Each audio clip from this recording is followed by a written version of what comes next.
বলবো বলো তো, জ্বালিয়ে মারে জানো তো সারাটা দিন। তো এই দেখো,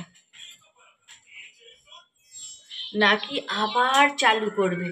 কি বলবো, বারবার চালু করবে, মানে মাথা খারাপ করে দেয়। তাই জন্য দেখো এসে বাইরে দিয়ে এসে যে গামছা পরে রেডি হয়ে গেছে। চলো কি চালু করে দেখাই, বুঝেছ? দেখতে থাকো। আহ আহ আহ কিং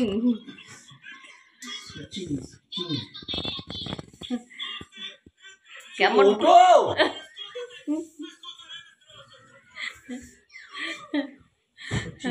কি খুঁজছোটা কি তুমি? হ্যাঁ গো, কি খুঁজছো? সাবান ঘষবো। কোথায় ভালো করে ঘষবে কিন্তু গন্ধ না ছাড়ে, বলে দিলাম। বাসন মাজা সাবান। ও আচ্ছা, তাই বলো। আমি ভেবেছি বোধহয় গায়ে মাখা সাবান অন্য কোথাও ঘষবে বলে। সচিন সচিন সচিন সরো সরো সরো। কি গো, তুমি কোথায় গো?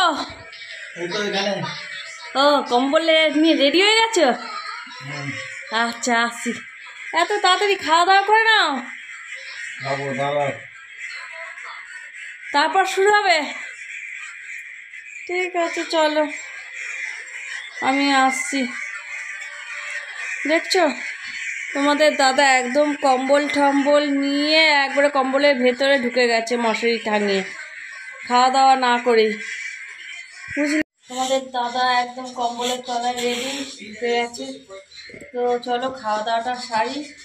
আজকে রাত্রের খাওয়া দাওয়ার মেনুতে আছে কী বলতো, ভাত, ডাল, আর একটু ওবেলা করেছিলাম একটু ঝাল মাছের, তো মাছের ঝাল। চলো খাওয়া দাওয়া করে নিয়ে ঠান্ডা ঠান্ডাতে একদম চালু, বুঝেছো? ভালো লাগে না, বুঝেছো? আর পাই তো সপ্তাহে একদিন তোমার দাদার সাথে, মানে ওই গল্প করতে, একটু টাইম স্পেন্ড করতে, অন্য কিছু না।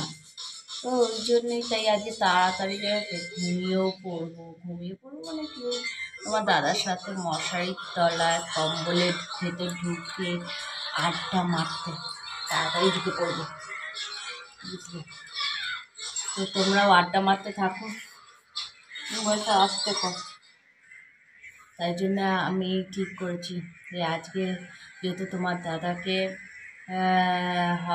2-3 সপ্তাহ পর একবার পাই না ঘরেতে, তো আজকে ঢুকে পড়বো মানে গল্প করতে, বুঝেছো? তো টাইম স্পেন্ড করবে একটু দুজনে মিলে, হ্যাঁ, আড্ডা মারতে। কতক্ষণে বউ আসবে। তো চলো